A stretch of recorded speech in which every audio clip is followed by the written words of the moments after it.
Join in a walk with your BBC local radio station and uncover the amazing hidden past where you live. To find out how to take part in the walk through time, listen to your BBC local radio station or click on bbc.co.uk/where I live. The British Isles. Go on, get out there.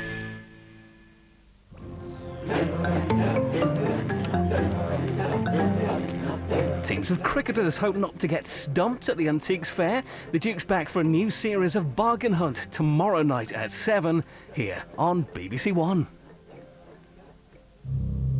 You might think twice if a man asks for your hand, then asks for your money, especially if it's this man.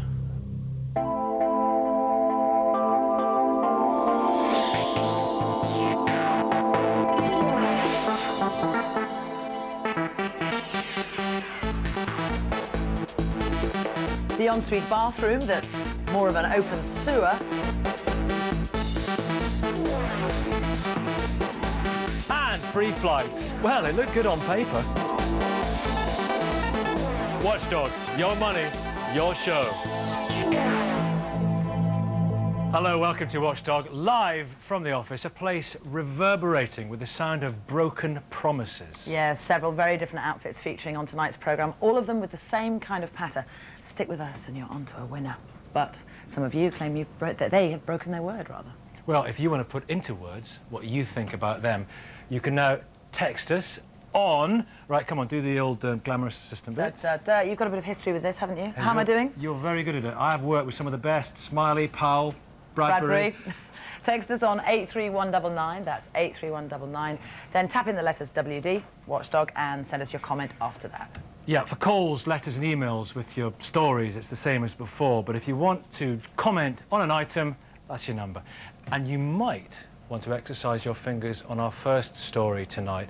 It's about a character who serially tells women he's a man of his word and that he's a man of God. It doesn't look that way. Paul Heine reports on the gospel according to dodgy David King, last seen in Blackpool, a man who only looks like the real thing.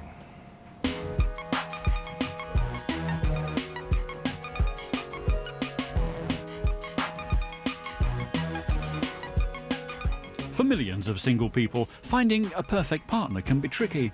If bars and clubs aren't for you, there's always Lonely Hearts and internet dating. Anthea Major thought she'd met her soulmate last November on an internet dating site. He described himself as a practising Christian and always polite. He was also a dead ringer for the Deputy Prime Minister, John Prescott. His name was David King.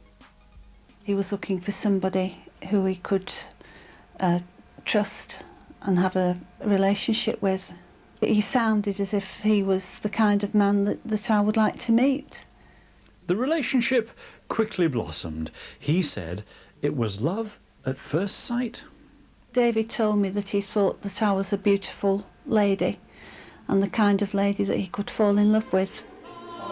He came and he spent Christmas with me and he met my son and my daughter and we had a lovely Christmas together. He told me that we would get married in Easter and I was looking forward to spending my life with him. Like Mr. Prescott, David King likes a jag, and he used it to leave Anthea's to go to Monica's. I first met David in November from off an internet dating site. His profile said he was honest and a non-swearing gentleman, very polite to people. The relationship was going very well, and he asked me to marry him, and he said we could be engaged by the Easter and married in the summer. One day in December, he came for lunch and he brought a copy of his new book that he was writing, The Revelation of St. John Divine. He asked me if I would be one of his investors and I would have 10% profit from the book. Because I saw him as my future husband and we were going to spend our lives together and I believed and trusted in him, that I decided to say yes. I gave him £1,800. I gave him £2,500 and in return I would get 12.5% of the profits of the book. And he said it was going to be a bestseller. David King has published books. These are some of them. He is chairman of a publishing company based in Blackpool, and he did want Monica to finance his next project. In February, he was on about starting a new company in the Midlands area, and he asked me if I'd go in with him, and if we both put £6,000 in to buy the rights of 4 books, we could start the new business up together. Bye, darling. What a busy boy he is. A business in Blackpool, a new book to publish, a new business in the Midlands, and 2 fiancés. That is just for starters. We have spoken to a 3rd woman. He promised to marry her too.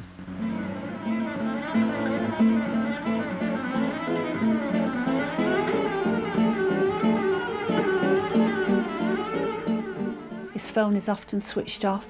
It's very difficult to contact him. When I asked him why I had to dash off on a Sunday night, he said because I have to be in the office early on a Monday morning for calls from India. He'd always say that he was going to a meeting. He told me his car had been stolen, and I found out it hadn't been stolen. He said that he'd never looked at another woman since he'd met me. I found some perfume in his car, and I asked him about that, and he said it was just to freshen the car up. And the most outrageous lie. He told me he was John Prescott's cousin. Not quite. Let's be absolutely clear about this.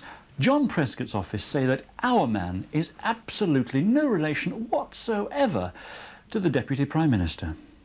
By February, Anthea and David's relationship was not going well. Weeks would go by without him, without me speaking to him, and I was just so suspicious about him. Things just didn't ring true, and I decided I wanted out from the relationship and that I wanted my money back. Monica had had enough too. David King owes her nearly £9,000. Every time I asked him for the money, he said, I'll send it you, but I never received any money. So I'd ask again, I need to put it off again, I'll do this, I'll send it next week. But I never got any money whatsoever. Up to now, I've only had £500 returned. He still owes me £1,300. And what about that book these women thought they were investing in? The Revelation of St. John the Divine. Well, here's the first revelation. That book was never, ever published. And here's another. Even more women fell prey to the charms of King Con. And our man has done time for little tricks like these. In 1997, he was jailed for deception. Since then, he's received 6 county court judgments. He was jailed again 2 years ago on 12 charges of theft and deception. Another woman had given him money, this time nearly £40,000. 18 months later, he was at it again. The last time I spoke to David was last night on the phone, and he seemed nervous. Monica, I'm not messing you about because I want to get this sign sorted out myself. I said to you that I would pay it all off as soon as possible. I've done nothing wrong, nothing illegal. I could walk away from this, but I don't want to. I want to pay you. Monica, I've been totally honourable here, and I expect you to be honourable. It was very upsetting. Very upsetting indeed. You really knocked the hell out of me. And I don't want anyone to get that. Never. I've been a fool in investing this money. David is a despicable con man who cannot be trusted. And all he wants is your money. That's all he wants. He'll tell you he loves you, but he doesn't. He doesn't know what love means. Well, surprise, surprise, the normally talkative David King went awfully quiet when we tried to get a word out of him about his shenanigans. Someone who's never awfully quiet, Karen Krasanovic, is joining me now. Karen, it's easy for us, we know now in retrospect that, you know, he was a bad man, but plainly he was saying something that these women wanted to hear. Absolutely right. These are not stupid women. They're not silly women. They're actually very, very sensible. And any of us would have reacted in the same way, I'm sure, if we'd heard someone saying what we wanted to hear. But to open your heart is one thing, become suspicious when you have to open your checkbook. Absolutely. Anytime that money becomes a factor, or your home or your car, or even if you've got to pay for dinner more often than you might think, the bells are starting to ring. Now, apart from the obvious safety issues, what are some of the other pitfalls of meeting somebody on the internet, somebody that you don't know anything about? Absolutely. Now, one thing, the internet's no longer a weird place to meet people, but you have to remember there may be people who are scanning the market looking for victims, as it were. And also, it's got a lot lot easier to lie on the internet about all sorts of things. So those are the 3 real pitfalls about the internet. Okay, and what are the most important things to consider if you do go down that route and you do meet somebody? What are the safety tips, really? I really hate to be so cynical, but be suspicious. Go on, be cynical. Okay. if he doesn't give, okay, after a decent amount of time, you know, listen to your hunches. If something seems weird to you, it probably is. If it's too good to be true, it probably is. If he hasn't given you a home number or a work number, or if you call up and a woman answers the phone who sounds like a wife, if he hasn't introduced you to his friends or his family, if he's keeping you away, disappearing for great chunks of time, really listen to the bells. So whirlwind romance, a very quick proposal, and suggestions of wanting anything to do with your finances. Yes, absolutely Stay right. out of it. If somebody's after, then they're after, you know, they're going for your wallet through your heart. Okay, thanks, Karen. Thank you. Right, if you've got any thoughts on the wisdom of pledging your future and your finances to strangers, remember you can text us on 83199. Now, a few years ago, a few bright sparks in marketing had a bright idea to get cash from customers. Tell them they'll get it back in 5 years. All you have to do is buy an extended warranty. Thousands paid the price, and 5 years on, some are still paying the price. Simon Mawson checks out the odds on that happening.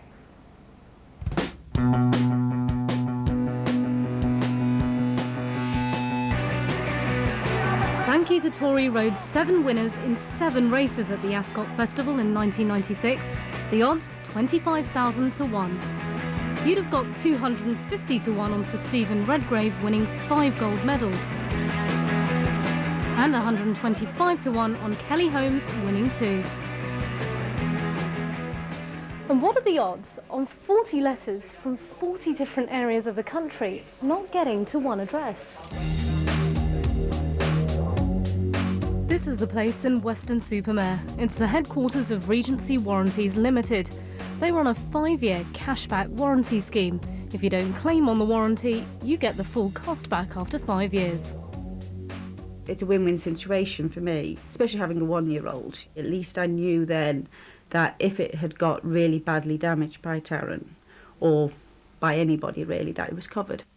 Tony Wallace spent £280 on 3 different warranties when she bought new furniture in 1999.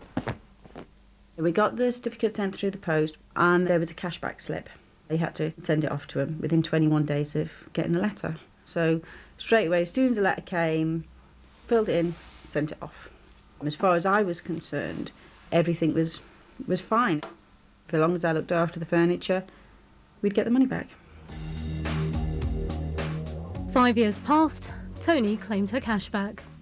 Got a letter back from them telling me that so terribly sorry, but you're not getting the cash back. We didn't receive your form within the 21 days. It took Regency 5 years to tell Tony they hadn't received her original letters, and now under the rules of the scheme, it's too late to claim her money back. I was absolutely fuming. It was so easy to take it out in the beginning, and it sounded like a perfect win-win situation for me, really. Now, they're not going to pay out, and at the end of the day, I might as well have just trashed the lounge suite and thrown it away and got a new one.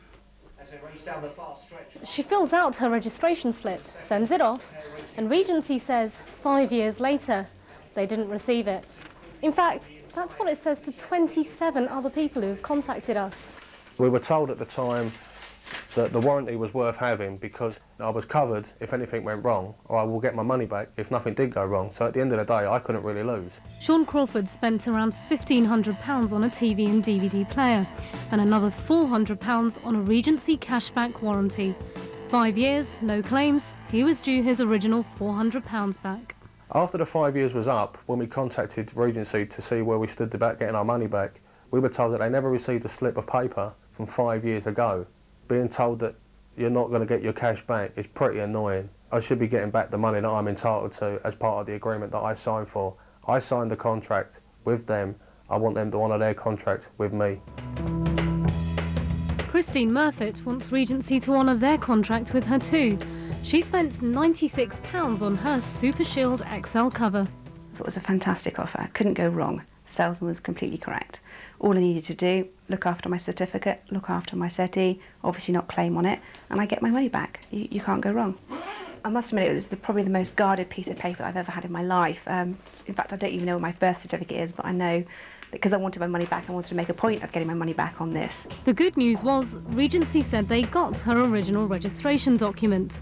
The bad news, they said she hadn't sent her entitlement certificate back in time, so they don't have to give her her money back. I just find the whole thing really, really frustrating and completely worthless. You know, you've held on to something for 5 years, you've looked after a sofa, you've looked after this certificate for such a long time, and then, you know, nothing comes about from it.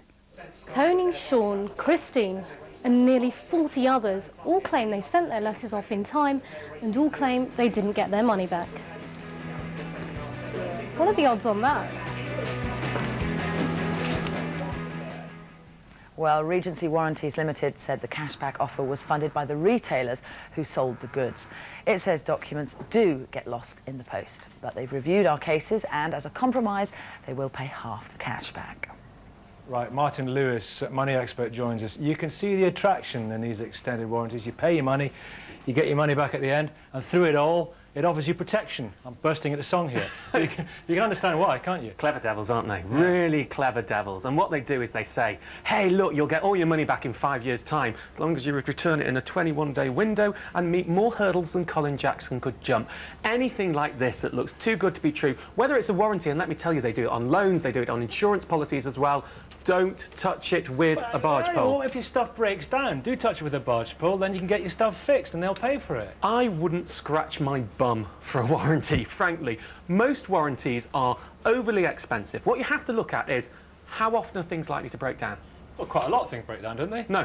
If you actually look at it, most of the things that we protect with warranties don't break down very often. If they did, warranty prices would get even more astronomical. They make profit from warranties. Remember, if they make profit, it means they're winning, not you. The second thing is, even if they do break down, the cost of breakdown and repair isn't actually that much more than the cost of the warranty. I'll give you a big tip. This is what you should do. Forget warranties. Get rid of them all. Every time you go and you buy something and they say the warranty's 50 quid, take that 50 quid, put it in a savings account. Build up your savings account, call it your warranty account. If one of your things breaks down, use the money in that savings account to repair whatever you've got. It's called self-insuring, it's much more efficient, and if nothing breaks down, you really do get the cash back at the end. So your own personal cover, quite literally. Personal cover, and you've got consumer protection as well, remember. Well, if things are meant to work and they don't work, they are not fit for purpose, you get your money back anyway. Statutory rights, I call them the SAD fart rules. SAD fart, satisfactory quality, as described, fit for purpose and last a reasonable length of time. And if it breaks any of those, take it back, either get a refund or get a repair. Martin, thanks for making it clear and keeping it reasonably clean. Now we have appointed a text queen. It is the lovely Natasha who's sitting here manning the desks and checking all your texts that come in. So Tash, what has been coming in? What have people been saying? Well, we've actually heard from other women who've had a relationship with David King. More with Mr. King? Yeah, so they say a similar thing happened to them and we will actually be following that up. Absolutely, we'll be chasing those stories, won't you? Yes, and what else? What else are people saying? Well, basically, here we go. Okay, let's have a little read. So we've got a comment here. We haven't got the names of people here, but somebody says there are some genuine people on internet dating. I met my future husband on the internet. Yes, of course, absolutely. And women are just as bad, says somebody else. Online gold diggers are much worse. And somebody else saying, I got conned very recently by a guy. I met him on the net. He told me he was single, and he wasn't. So all of those things coming in, and keep texting us as well about warranties, any other stories, and any of your comments. And here's Nikki. Oh, it's not actually, it's me. Next on the list of apparently broken promises, another sales technique guaranteed to get us the part with money. The free flights offer. Just buy the product, whatever it is, and you'll get flown to wherever it is. Now, we've heard that one before on Watchdog. Nikki has nightmares just thinking about it. But Hoover still won't reveal how many people didn't get their flights, so we don't know the total number of dissatisfied and disappointed customers. Free flight offer people.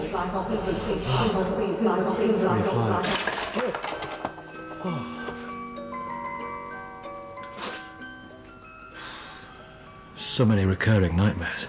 Who could forget the Hoover free flight disaster of the 90s? It cost them nearly £50 million. Surely no company would risk that today, would they? 2 years ago I decided to change my breakdown cover from the RAC to the AA because they were advertising a free flight promotion. That meant I could travel to any European destination for free and my husband could travel for £69. Kimberly applied for her flights online and received a confirmation email. Then it all went quiet. I contacted both the flight promotion company and the AAA, and I was passed between both of them. The flight promotion company said that they'd had an overwhelming response and they would have someone contact me within 2 days, and no one ever did. 2 years down the line, I still haven't received this flight, which I feel I'm more than entitled to, and I'm just absolutely frustrated that a large company like this is able to get away with it. A communications breakdown for the AA. But then there was Sony. Last autumn, we were looking around for a new DVD system. While we were in the shops, we noticed that Sony had this offer on of one free flight to America and another one for £199. And we decided this was a deal too good to be missed. Bill filled in the form with a choice of 3 dates, 3 destinations and 3 departure airports. After 4 weeks, the flight promotions company phoned. The flights weren't available. So we gave them alternatives. Sorry, those flights aren't available. And eventually, the young lady admitted that there was virtually no flights left during April and May. But we could go to Boston in 3 days' time and return in 3 weeks' time.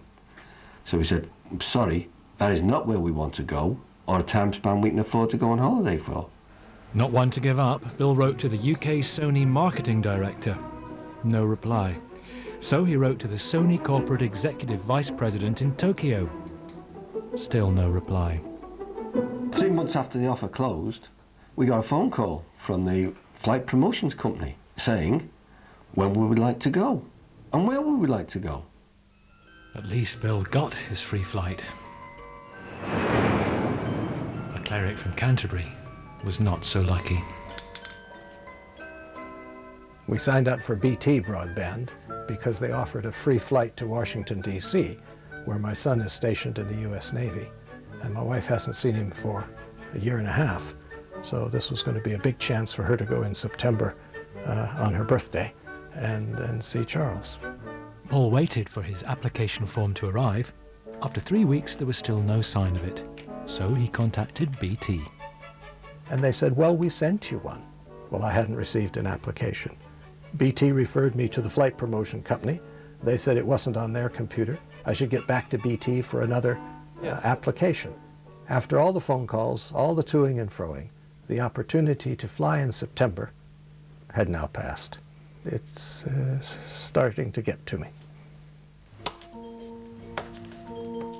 Then there was the case of Ernst and Giulio Gallo. The Californian wine giant. Buy 6 bottles of vino and fly free to the USA. Sounds like a great offer. Back in June, I heard about an offer where if I bought 6 bottles of Ernst and Giulio Gallo wine, I could apply for a free flight to America. And I thought it would make an excellent gift for a friend to be able to go and visit her daughter in New York. I bought the wine, filled in the forms, sent them off, and then the wait began. By the end of September, I was so fed up with trying to contact them on the telephone that I decided to go out and spend £200 on buying a ticket so that my friend could go to New York. And as we're teetotal, I'm now left with 6 bottles of wine, which I don't want. 4 companies, 4 free flight fiascos. What's the connection?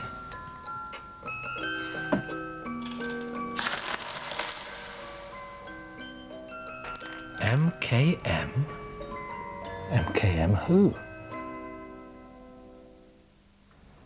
Well, we can solve the MKM mystery in a moment, but it's fair to say that whatever they've done, it's a million air miles away from the £50 million fiasco that cost Hoover so dearly in the early 90s.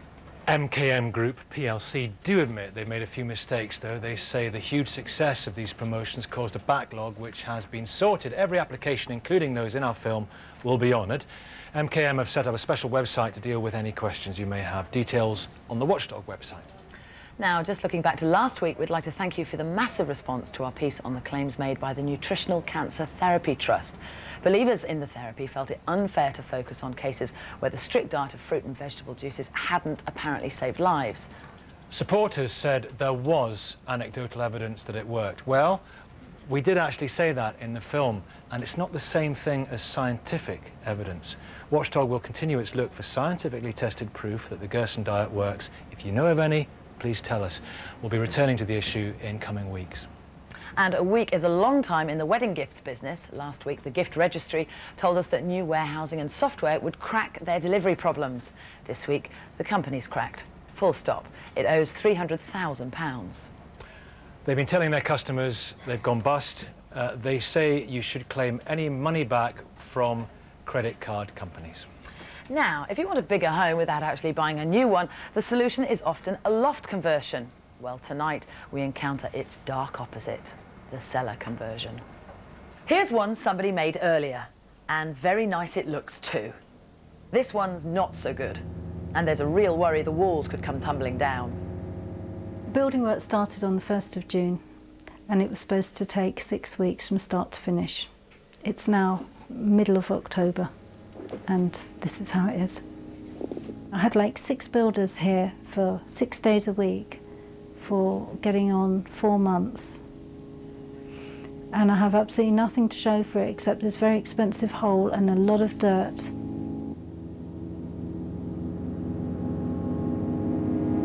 We were only supposed to take out a small section, but instead they started digging back and back and back and back, and they didn't stop until they got to the party wall.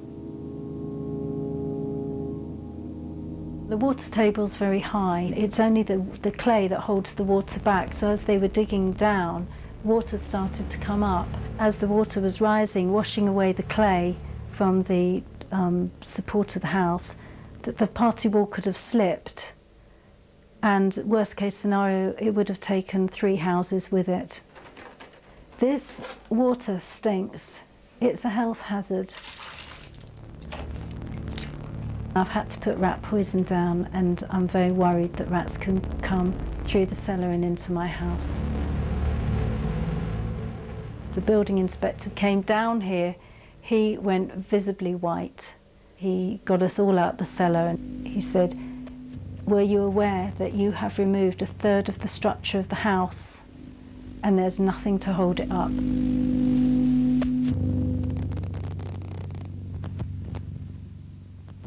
We're looking at a basic minimum to even begin to put this right, anything between £50,000 and £100,000.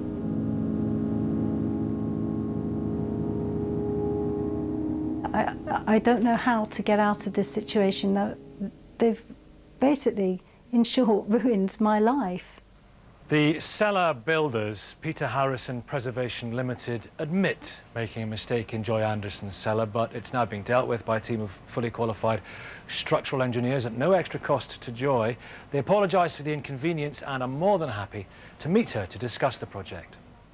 If you've got a story that you think we should investigate, this is how you tell us about it. Email us via our famous website at bbc.co.uk/watchdog, or call us on the famous number 0870 010 70.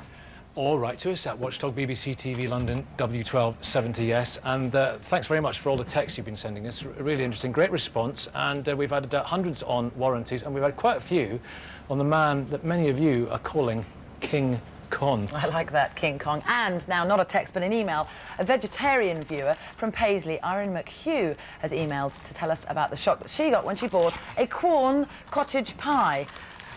There we go, she cooked it, she took her first bite, and shock horror. It was shorn of Quorn and full of meat from an Iceland meat pie. And Irene, I'm afraid to tell you, find herself saying her surname very loudly, McHugh. McHugh. Embarrassed Marlow Foods, who make Quorn cottage pies, are understandably keen to emphasise there's no question of any meat contamination of their vegetarian products. The mix-up happened at the packaging plant, where the cardboard sleeves are put on. Preventive measures are now in place. Next week, the man with a record second to none when it comes to visiting the elderly. Sadly, that's the worrying thing. His company regularly visits old people to sell them hugely expensive alarm systems. Maybe he'll tell us why he does it. And we want you to tell us if you've bought a watch for around 50 quid on a garage forecourt in the last few months. We want to know where and when. For now, we'll see you next week. Goodbye. Take care.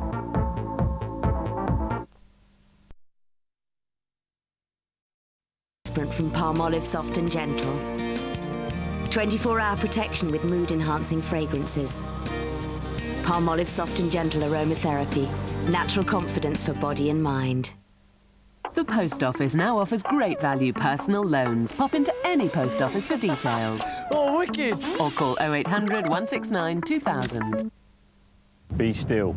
Stop using Western mind and listen. What is the point of cheap energy if it escapes through your roof? Like the slippery eel of misfortune. Bobby tea's ready. Right.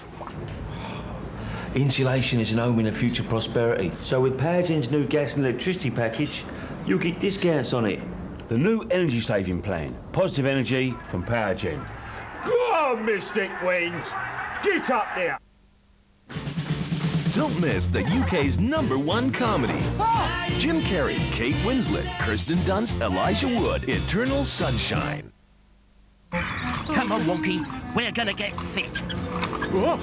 Can't let all these loans and that get us down. Here, you heard the latest. Oh.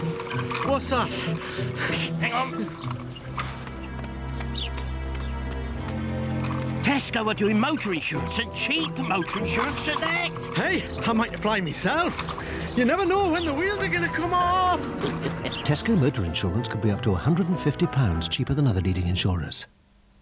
Once upon a time, in a faraway castle, there was a beautiful young maiden who slept every night for 100 years.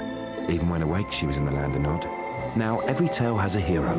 This is ours. A large box of Kellogg's cornflakes. Awash with sunshine, it manages a quite miraculous metamorphosis. There, look, a regular princess. And when she woke up the rest of the castle with her. Less.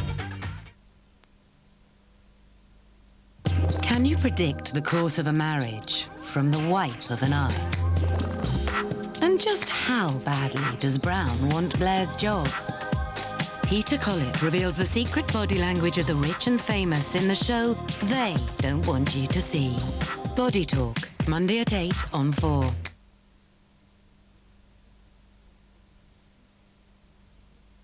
BP's only 82/60. You want more blood? Another 2 units of squeeze in the FFP. Fractured liver, pelvis, ribs, humerus. God, what's not broken?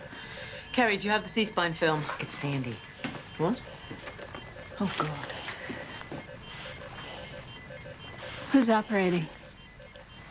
Anspar, hopefully. And Dean. Ignacio's anesthesia. Shirley's circulating. Good, that's good. Platelets are here. Do you want to stay with her? What? Would you like to observe? Yes. Yes, I would. Right, chest tube on water seal. You got it. The oil's ready. Right, let's go then. I'll say a prayer for you, Dr. Weaver.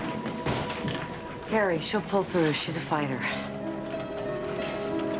I'm right here, Sandy. I'm not going anywhere. Have the blood bank send 4 more units upstairs. I already had 6. How is she? Her lung collapsed. We were able to re-inflate it. She's lacerated her liver, which we need to repair right away.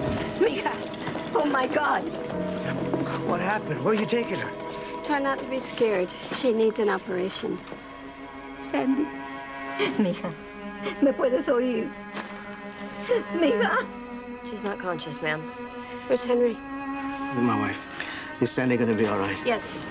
I will be with her in the OR, but there's a waiting room upstairs, and I'll call you the minute that she gets out of surgery. Take care of her. We will.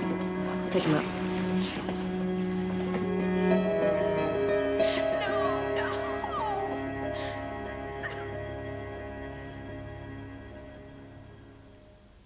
I can tell you exactly what happened. I mean, we had a very recent discharge summary documenting an adverse reaction to morphine. The patient was in pain. I gave the order to administer Demerol. I shouldn't have. End of story. Not exactly. Luis Sanchez's chart is incomplete. No attending note. Any idea why that is? Well, maybe Dr. Carter didn't have a chance to do it before it was sequestered by legal. He was leaving for Africa that night, so... So he was a little distracted, is what you're saying? No, I'm not saying that at all. Do you think he needed time to get his facts straight? What? No, it was a busy night. We had a lot of patients. Is Dr. Carter typically available to you?